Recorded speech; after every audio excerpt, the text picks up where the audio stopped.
네, 안녕하세요, 여러분. 민법 고득점 학습법에 대한 간단한 언급을 하려고 합니다. 일단은 우리가 적을 알아야 내가 그 적을 공략하고 내가 원하는 목표를 달성할 수 있죠. 그래서 간단히 민법이라는 적이 어떠한 모습을 가지고 있는지, 그리고 두 번째로는 우리 선택 과목이란 말이에요. 민법, 상법, 그리고 행정소송법. 이 선택 과목 중에서 민법이 가지고 있는 장점, 민법을 선택했을 때의 어떤 장점이 있는지 그걸 살펴보고, 마지막으로는 우리가 민법을 선택했다고 했을 때 뭐 어떠한 식으로 민법을 공략을 해서 원하는 목표 점수를 달성할 것인가, 이게 세 파트로 간단히 언급을 하려고 합니다. 첫 번째, 민법이라는 과목은 뭐냐, 어떠한 법을 다루는 것이냐. 여기 민이라는 말은 백성이라는 말이에요. 옛날에는 왕이 있고 백성이 있고, 그러니까 백성들 사이에 어떤 권리관계를 말하는 건데, 이 법이라는 건 권리관계이고, 오늘날은 왕이 없잖아요. 그러니까 이런 백성이라는 말이 이제는 오늘날의 의미에서는 개인들, 국가가 아닌 개인들 상호 간에 옆집 이웃 사람과 물건을 사고 팔고 돈을 빌려주고 이러한 것과 관련된 법률 관계를 공부하는 것이다. 거기에서 발생하는 문제점들을, 개인들 사이에 어떤 법적인 권리 의무 관계에 문제가 발생하는 것들을 공부하는 게 민법이다. 근데 민법은 큰 파트로 보시면 민법 총칙이라는 큰 덩어리가 하나 있고, 재산권에 관련된 물권법, 채권법, 그리고 가족법. 자, 개인들 사이의 권리를 배우는 겁니다. 근데 개인들 사이의 권리는 크게 둘로 나눌 수 있어요. 재산에 관한 권리, 그게 재산권이라고 하고, 물권과 채권이 재산권에 속합니다. 그 다음에 신분에 관한 권리, 부모 자식 사이의 권리, 그게 가족법이에요. 그래서 이 재산법이 또 주로 중심이 되는데, 재산법은 물건을 직접 지배해서 얻을 수 있는 권리, 대표적인 게 소유권이죠. 이런 소유권 등의 물건을 다루는 물권법과, 사람에 대해서 어떤 권리를 요구하는 채권, 물권과 채권, 이게 핵심이에요. 가족법은 별로 논의가 안 되고 물권과 채권이 핵심인데, 이러한 물권과 채권의 세부적인 내용을 공부하기 전에 공통 분모, 공통 개념, 공통 원리, 이런 것들을 묶어가지고 민법 총칙에 서술해 놨어요. 그러니까 민법 총칙은 물권법에도 걸리고 채권법에도 걸립니다. 근데 그 중에서 우리 시험 범위는 민법 총칙, 타이틀은 민법이라고 하고 있지만 민법 총칙을 시험 범위로 하고 있습니다. 그래서 양이 조금 많은 것처럼 보여요. 하지만 민법이라는 건 우리 개인들 사이의 권리이고, 이 개인들 사이의 권리는 당사자 사이에 아무런 행위를 하지 않으면 권리관계가 생기지 않죠. 여러분 지나가는 길에 나가보면 수많은 사람들이 도로를 막 왔다 갔다 하면서 지나가잖아요. 그 사람들과 나는 아무 관계가 없습니다. 법률 관계가 아니에요. 내가 어떤 임대차 계약, 원룸 임대차 계약을 맺거나 이런 뭔가 행위, 계약이라는 행위, 그걸 법률 행위라고 합니다. 이러한 법률 행위를 해야만 이제 권리 의무 관계가 서로 생기고 이제 법적인 문제가 생기고, 이걸 공부하는 겁니다. 그래서 민법 총칙은 권리 관계가 발생하는 원인 중에 가장 중요한 것이 누군가와 법률 행위를 했기 때문에 권리 관계가 생기는 건데, 그 법률 행위라는 게 어떤 모습이고 어떠한 효력을 갖는지, 법률 행위의 성립 요건, 그 법률 행위의 효력과 관련돼서 무효가 되거나 취소가 되는, 잘못되는 그러한 예들을 공부하는 법이 민법입니다. 그러니까 쉽게 말하면 법률 행위를 배우는 거다. 이게 민법 총칙의 우리 시험 범위의 논의예요.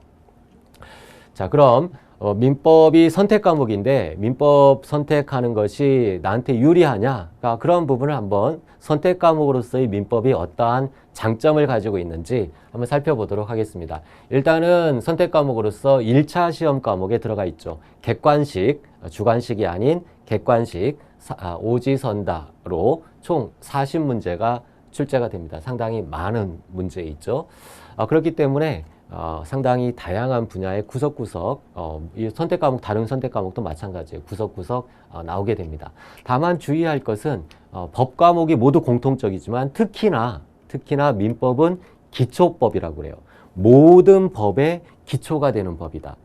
자연과학으로 얘기하면 물리화학과 같은 거죠. 수학과 같은 겁니다. 수학이라고 생각하시면 돼요. 수학. 굉장히 논리적이고 상식적이고 그 체계가 아주 탄탄한 오랜 세월 동안 탄탄하게 구축된 비교적 현대에 새로 등장한 아이가 아니라 오래 묵은 아주 그 근원이 깊은 그러한 법의 성질을 갖고 있습니다.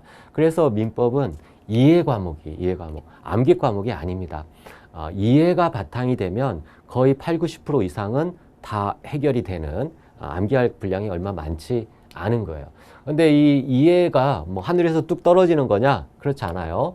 법이라는 건 상식을 법으로 만들어 놓은 거예요. 그래서 우리들 일반적인 상식, 내가 누구랑 계약을 할 때는 어떤 걸 지켜야 되고 어떤 문제가 있으면 어떤 책임을 져야 되고 이건 여러분이 배우지 않아도 사회생활을 지금 뭐 10년, 20년, 30년 하면서 자연스럽게 체득한 상식이에요. 그 상식을 이제 법률 용어로 표현하는 것 뿐이죠. 그렇기 때문에 이 상식의 바탕을 두고 이해를 조금 아주 합리적인 사고로 이해를 하게 되면 자연스럽게 고득점이 가능한 아주 훌륭한 과목입니다. 더 나아가서 민법은 여러분 세법 공부를 하는 데 있어서도 기초가 돼요. 이게 모든 법의 기초 과목이라고 했죠. 그래서 세법, 이제 어려운 과목들, 특별법일수록 어렵습니다. 이런 특별한 영역에 적용되는 법을 공부할 때 기초가 탄탄하게 어떤 기초 개념이 잡혀 있기 때문에 나머지 법에도 보이지 않게 상당한 영향력을 행사할 수 있는 좋은 과목이다.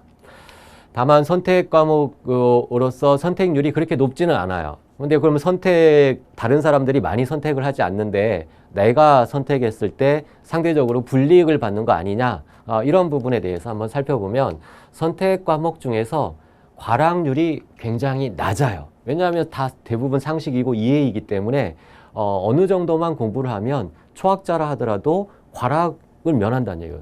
다른 과목에 비해서 과락률이 낮습니다. 웬만큼만 하면 기본 점수는 받는다라는 이야기죠.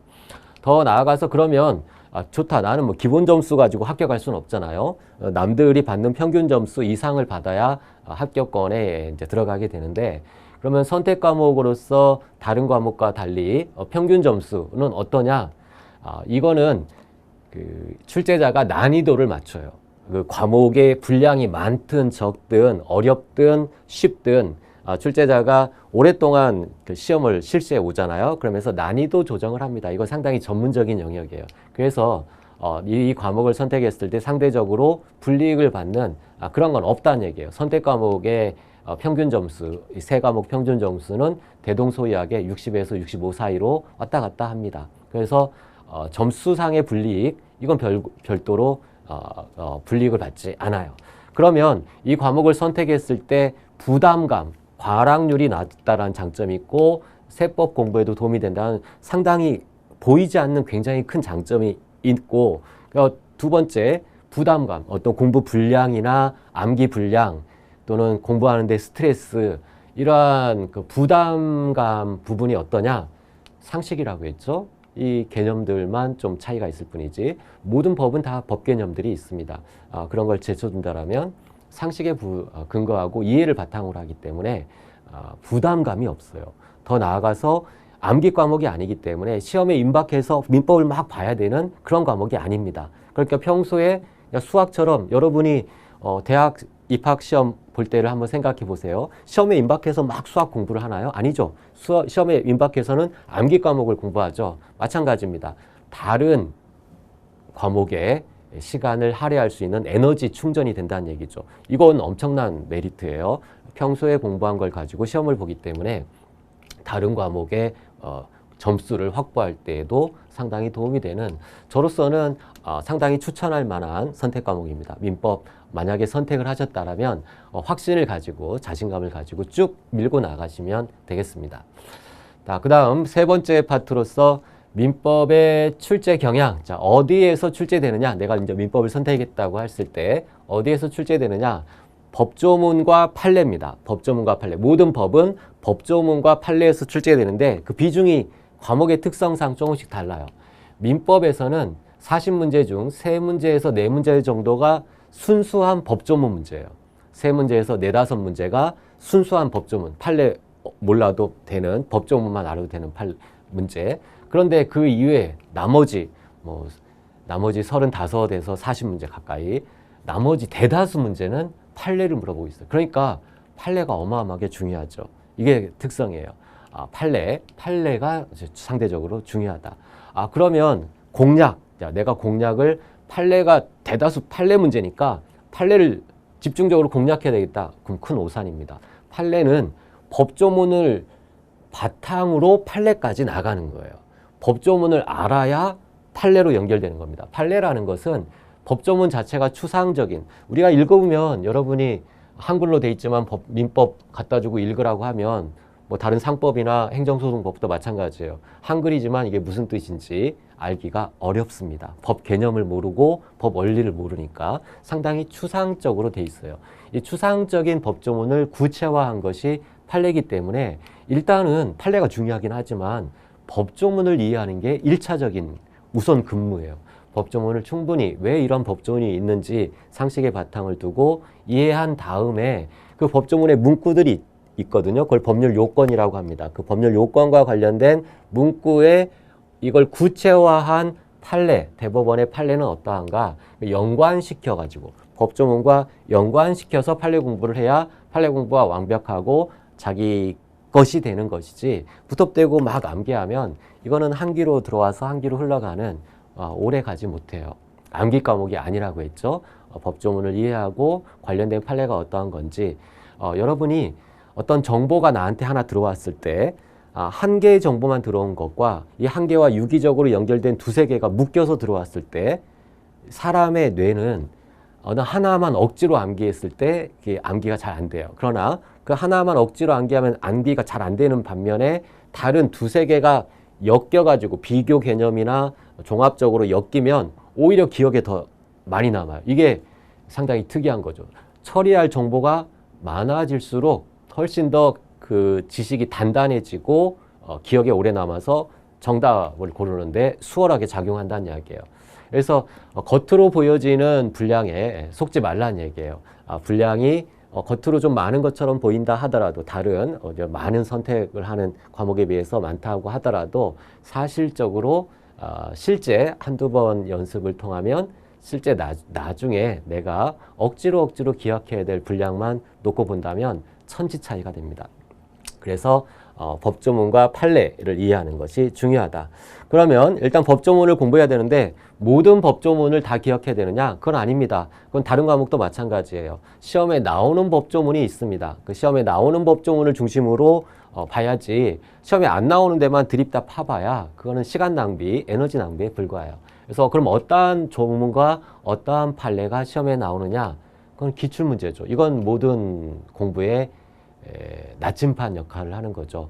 기출문제를 항상 옆에다 두고 이 부분이 출제됐구나. 그럼 이 부분을 내가 어떻게 공부해야지 선택해서 집중 공략을 해야지 이런 것들에 초점을 두고 접근을 하신다라면 아주 편안한 마음으로 찬찬히 하루하루 지나다 보면 합격 통지서가 자기 손에 있는 날이 반드시 올 거라고 생각합니다. 그럼 수업 시간에 즐겁게 민법을 공부하기로 하고 이상 브리핑 마치도록 하겠습니다. 감사합니다.